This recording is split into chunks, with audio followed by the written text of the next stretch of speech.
ये कहानी अंत तक जरूर देखें, आपकी आंखें भर आएंगे। ये कहानी है हमारे पहाड़ों में खिल रहे लाल रंग के बुरांस की, जो कि आजकल पहाड़ों में खूब खिलता है।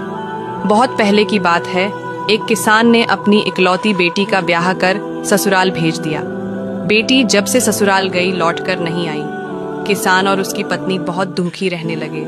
उधर बेटी ससुराल में सास के बुरे व्यवहार से बहुत दुखी रहती थी।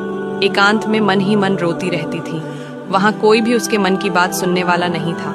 वह घर आंगन, खेत खलिहान, जंगल जाती, उदास रहती। एकांत में पेड़ पौधों, जीव निर्जीव से बातें करती तो क्षण भर के लिए उसका मन हल्का हो जाता।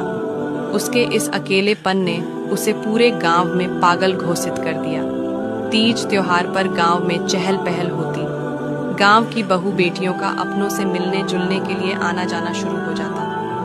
किसान और उसकी पत्नी भी अपनी बेटी की राह देखते देखते निराश हो जाते। एक दिन बेटी ने सुना उसकी माँ बीमार है। उसे चिंता होने लगी।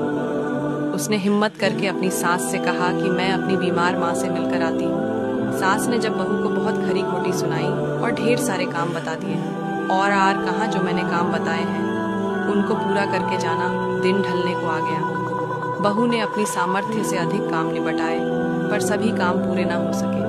बहू के फिर बहुत मिन्नतें करने के बाद सास ने उसे जाने की अनुमति दी। बेटी माँ से मिलने चल दी। वह जिस तेजी से चलती, उसे अपने कदम उतने ही धीरे महसूस होते। वह सोचने लगी, काश उसके तन पर पंख उगाए होते तो पलक झपकते ही माँ बाबू के पास पहुंच जाती और अपने मन की बात सुनाती। आखिर भागे भागे वह माँ के घर पहुंच गई। उसने देखा माँ उसकी याद में सूख कर कांटा हो गई है और पिता समय से पहले बूढ़े दिखने लगे हैं।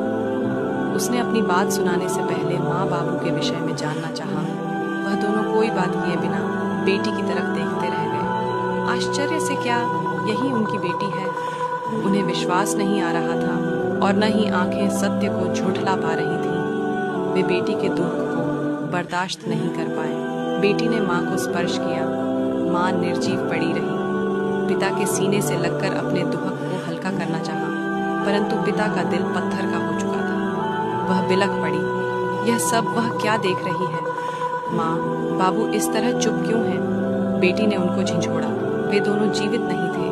बेटी फूट फूट कर रोने लगी। कुछ दिन के बाद उनके घर के आंगन में एक बुरांश का पेड़ उग और उस पर लाल फूल भी निकल आए। अब बेटी हर त्योहार पर उस बुरांश से मिलने जाती थी। आज भी पहाड़ों पर बुरांश खिलता है। बहू बेटियां बुरांश से मिलने अपने मायके आती हैं। बुरांश को देखकर वे उदास नहीं होती, हमेशा खुश रहती हैं। लड़की का मायके